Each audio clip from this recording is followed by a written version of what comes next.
जसं माझं नाव तुमच्या मीटिंग सांगणारे आहे आणि मी नर्सिंग कॉलेजला मॅनेजमेंट डिपार्टमेंटमध्ये जॉब करते.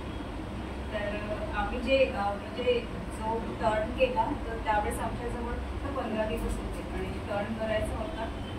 म्हणजे खूप खालच्या लेवलला होतो, म्हणजे असं काही डिसाईड नव्हतं केलं, पण त्या 15 दिवसामध्ये मी एका दिवसात डिसाईड केलं की मला करायचं आहे म्हणजे करायचं आहे. कारण मला म्हणजे खूप मनात इच्छा होती की आपल्याला या महिन्यामध्ये एक तरी पिन अचीव, माझी एकच इच्छा होती, एक तरी पिन अचीव व्हायला पाहिजे आपल्याला. पण मलाही माहिती नव्हतं की मी एवढं करेल नाही करेल, काही गॅरंटी नव्हती. फक्त येणार ज्या, कारण हे तर बाहेरगावीच असतात 15, म्हणजे एक महिना. 15 दिवस माझे वेस्ट गेले. हे आले 13 तारखेला, 14 तारखेला डिसिजन घेतलं आणि 15 तारखेला आम्ही दोघं बाहेर पडलो. मग बाहेर पडल्यानंतर आपण म्हणतो ना की कसं करायचं, काय करायचं, पण ज्यावेळेस आपण एक पाऊल समोर घेतो ना तर आपोआपच आपले रस्ते सुद्धा मोकळे आणि आपोआपच आम्हाला कॉन्टॅक्ट्स मिळत गेले. आम्ही आपोआपच म्हणजे भरपूरशा अशा लोकांना भेटतो, म्हणजे अक्षरशः स्वतःच्या गावाच्या बाजूच्या गावात मी कधीच गेली नाही.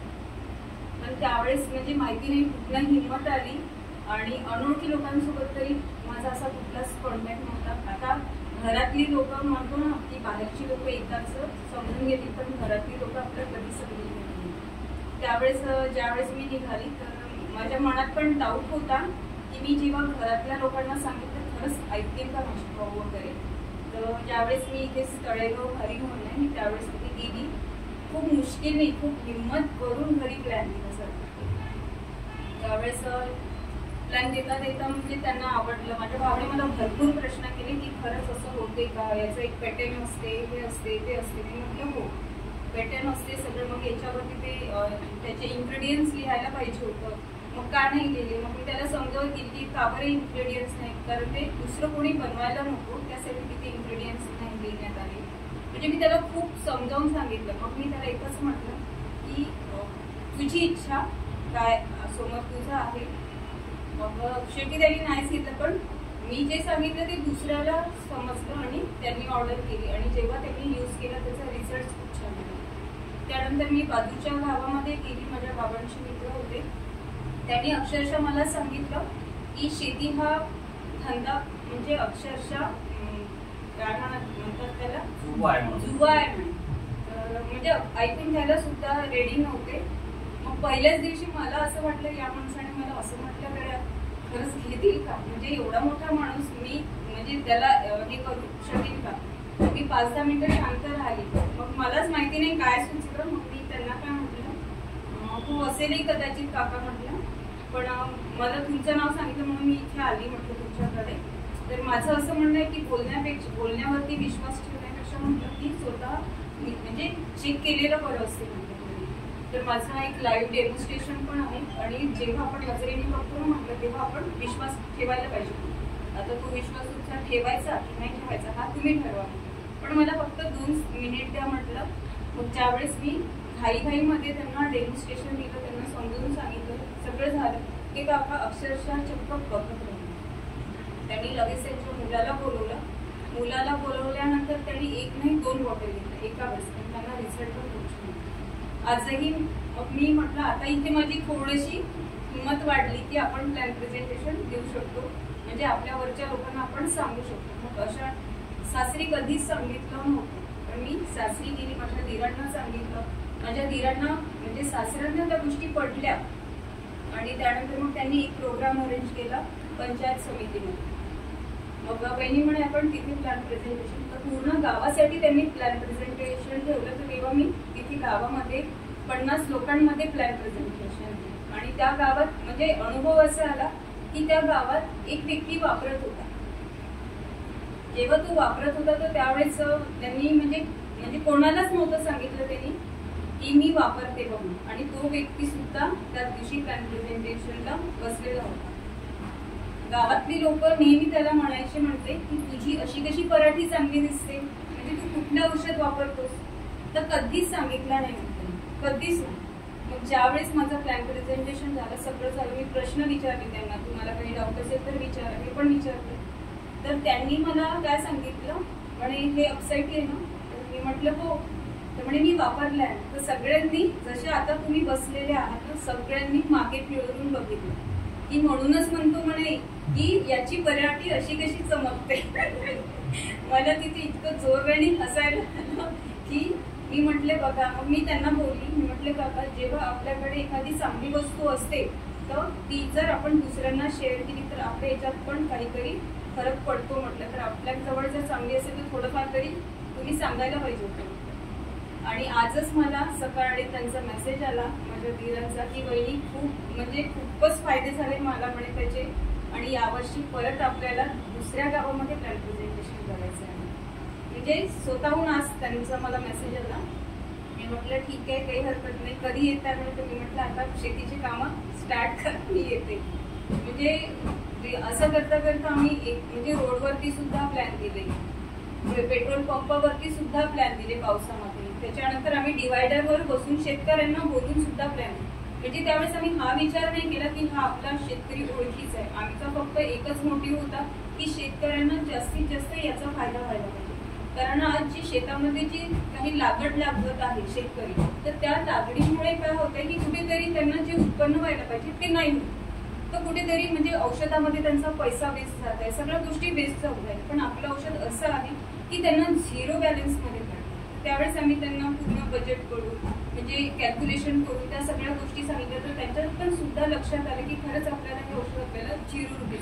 आणि जेव्हा घेत होते ना तर शेतकरी प्रत्येक म्हणत होते की जास्त पैशाचं महागडं नाही औषध, म्हणजे असं त्यांना स्वतः. आणि ज्यावेळेस रिझल्ट आले त्यांनी स्वतःहून परत मागवले, म्हणजे खूप छान रिझल्ट आहे. आणि जेव्हा आम्ही परत फॉलोअप घ्यायला गेलो तर ते काटे सर आहे त्यांना फर्स्ट टाइम गेलो, म्हणजे जसं विजयाताई मी नीरज सर वगैरे होते. मलाच असं एकदम दिसलं की त्यांच्या शेतामध्ये फवारणी चालू आहे म्हटलं, तर आपण तिथून स्टार्टअप झालं. नंतर तर आम्ही अचानक गेलो, आम्ही प्लॅन दिलं, सगळं दिलं. फर्स्ट टाइम मला वाटते सेकंड टाइम त्यांना दिलं आम्ही. आणि नंतर 15 दिवसांनी जेव्हा आम्ही त्यांचा 15 ते 1 महिन्यानंतर फॉलोअप घेतला तर त्यांची पराठी इतकी सुंदर होती, म्हणजे एका झाडाला कमीत कमी 50 बोंड लागलेली इतकी, आणि इतक्या लवकर त्यांना फळ आलं होतं ते सुद्धा आश्चर्य. आणि पराठीची जी लेवल होती ना ती एकसारखी होती. आणि काही म्हणजे मला तेवढं नॉलेज नव्हतं, पण शेतकऱ्यांकडूनच मला असं भरपूर नॉलेज मिळालं. मला माहिती नव्हतं की 6 फुटाच्या खाली पाणी नव्हतं, आपण प्लॅनला गेलो तसं. पण मला तो शब्द खूप आवडला त्यांचा. त्यांनी मला प्रश्न केला होता की आपण जेव्हा म्हणतो किंवा ही फवारणी केल्यानंतर ती गांडूळ खताचं काम करते, जमिनीमध्ये पाणी शोषण्याचं काम करते, आहे की नाही. तर पण त्यांचा मला प्रश्न होता की जमिनीमध्ये पाणी शोषण्याचं काम करते तर हे 6 फुटाच्या आतपर्यंत ती जमीन नरम करण्याचं काम करेल. मला तेव्हा क्षणभर नाही, म्हणजे मी सरांकडे बघितलं, कारण मला पण या प्रश्नाचं उत्तर माहिती नव्हतं. सरांनी तेव्हा म्हटलं की हो पुरवते. त्याच्यानंतर मंगलादेवीला जेव्हा तोच मी प्रश्न केला आणि तसंच मी दुसऱ्यांना सांगितलं की हो की जमिनीच्या 6 फुटापर्यंत ज्यावेळेस ते जमीन नरम करत आहे तर त्याचं मूळ किती खोल झालं, कारण जमीन आज नरम राहील तेव्हाच मूळ खोल जाणार ना. आणि मी त्यांना त्यांच्याच भाषेने समजावत केली की जेव्हा मूळ खोल जाईल तेव्हाच आतमध्ये जे नॅचरल पोषक तत्व आहे तेव्हा त्या मुळाला भेटेल, तर तेव्हा ऑब्व्हियसली वरती त्याची गर्भधारणा सुद्धा चांगली होणार, म्हणजे उत्पन्नात वाढ आलीच ना. आणि सगळ्यांना छान रिझल्ट आले, म्हणजे खूप जबरदस्त रिझल्ट आले. म्हणजे जेव्हा त्यांचे फोन यायचे ना तर मला ऐकून म्हणजे आश्चर्य वाटलं. एका गावात तर असं गेलो आम्ही की म्हणजे रात्रीच्या वेळेस गेलो, तर त्यावेळेस मला इतकी भीती वाटत होती तिथे की माझे मामा होते सोबत. माझ्या मामाला म्हणजे असं वाटत होतं की म्हणजे काहीच बोलणार नाही, म्हणजे बोलूच शकणार नाही. ते गावातलं वातावरण बघून खेडगाव होतं, म्हणजे आता गावातले लोक म्हटलं तर थोडेसे संध्याकाळच्या वेळेस ट्रेन घेतली होती अपसाईटी पहिल्यांदा घेतली आणि त्यांनी दुसऱ्या दिवशी बोलवलं होतं आम्ही तुम्ही आमच्या गावामध्ये आणि सगळ्यांना सांगावं म्हणून. जवळपास ते गाव असेल 500-600 लोकांची घर वस्ती असणार आणि तिथे एक शाळा होती, शाळेच्या बाजूला बळाचं झाड होतं. तिथे लोक सायंकाळचे बसतात म्हणे सगळे जण, त्यांना सांगायला तुम्ही या म्हणे. तिथे सायंकाळी जर गेलो आम्ही तर कमीत कमी 200 लोक जवळ होते. आणि तिथे जेव्हा प्लॅन झाला तसे टोटल पूर्ण दोघं जमा झाले होते आणि मदत आम्ही 3 जण होतो. 3 जण ते प्लॅन देत होते मॅडम, आणि आम्ही साईडला उभं होतो आणि एक जण होता तो फक्त त्याला व्हिडिओ बनवत होता. तर प्लॅन झाल्यानंतर सगळेजण एकामेकाला असे विचारत होते काय आहे हे, कसं होणार कसं नाही होणार. तेव्हा सगळ्यांना, आणि त्याच्यातले हे दोघं तिघ जण जे होते ना त्यांना बाहेरून अपसाईटी येत होती ऑलरेडी त्यांच्या गावामध्ये पुण्यावरून. तेव्हा त्यांनी सांगितलं ही अपसाईटी आहे म्हणे, आपल्या गावामध्ये 2-3 जण जे वापरत आहेत तेच हे आयटम आहे म्हणे, आणि त्यांचं शेतीचं पीक जास्त होत आहे म्हणे, म्हणून आपण का नाही वापरायला पाहिजे. इथे जवळपास त्यांना मला वाटते कमीत कमी 25 लिटर अपसाईटी त्यांनी घेतली. ते 25 जणांनी, कोणी अर्धा लिटर घेतली, कोणी 1 लिटरचे 2 भाग करून घेतले. तर सगळ्यांनी आता मिळून घेतलं, म्हणजे तिथे आम्ही जिथे जिथे त्यांनी घेतलं. आणि काही जण त्यावेळेस काय होते, सायंकाळची वेळ आता ड्रिंक करून राहतात, थोडे जण असं राहतात. तेव्हा जे ज्यांना आम्ही सोबत नेलं होतं ते लोक असे म्हणत होते तुम्ही जे 2 जण आहे, आम्हाला तर असं वाटलं म्हणे इथे तुम्ही प्लॅन देऊ शकत नाही, कारण की 85% लोक सायंकाळ तिथे ड्रिंक करून राहतात. आणि ते जे ज्या भाषेत बोलत होते त्या भाषेत असं वाटलं म्हणे मला इथून तुम्ही प्लॅन अर्धवट करून सोडून चालले जा. तर तिथे प्लॅन झाला, अपसाईटी घेतली आणि त्यांना फार सारा रिझल्ट आला. आणि जेव्हा मी गावून आलो इथं 13 तारखेला यांनी मला सांगितलं असं करायचं आहे, आम्ही केलं. दुसऱ्या दिवशी सकाळी 5 वाजता घरून निघत होतो, सायंकाळी 11 ते 12 वाजता घरी येत होतो. म्हणजे घरून जर निघालो पेट्रोल भरायला तर पेट्रोल पंपवर प्लॅन द्यायचा. तिथे दूधवाल्यांची जेव्हा गाडी निघत होती त्यांना विचारलं, त्यांना तिथे प्लॅन दिला. पाणी येत आहे आणि बीचच्या खाली जर उभं राहिलं तिथे 2-4 जण सोबत राहिले त्यांना तिथे पुन्हा प्लॅन दिला, त्यांना तिथे अपसाईटी दिली आम्ही. आणि त्यांच्या गावाला, तिथून त्यांच्या गावाला जाऊन पुन्हा, म्हणजे एका रोडने जर निघालं तर एका गावाला 15 ते 20 गाव मी करत निघालो. असं करता करता आम्ही त्यांनी अपसाईटी पोहोचवली त्या गावामध्ये. फार चांगला रिझल्ट आला सगळ्यांना. एकच सांगते की आपण जेव्हा डिसिजन घेतो ना तर त्यावेळेस